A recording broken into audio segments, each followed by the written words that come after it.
Hi guys, welcome back to my channel. Today I'm going to show you how to access hidden photo and video on Oppo Android phone.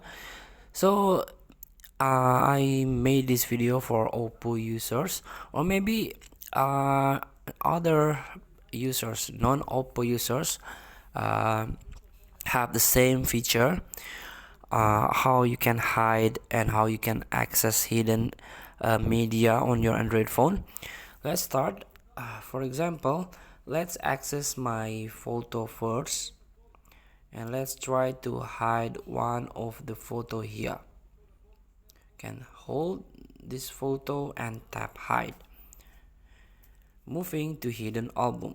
In order to access hidden album, you can try to hold this toolbar or taskbar at the bottom of your screen, and now you can enter privacy password here,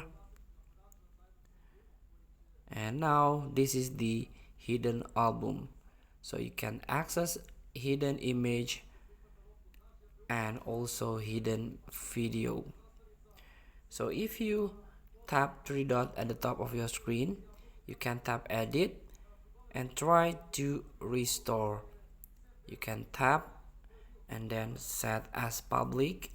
Now your photo will be returned into the a non-private album. Feel free to try. Thank you for watching. Don't forget to comment, like, and subscribe. Also click this button below. See you in the next video.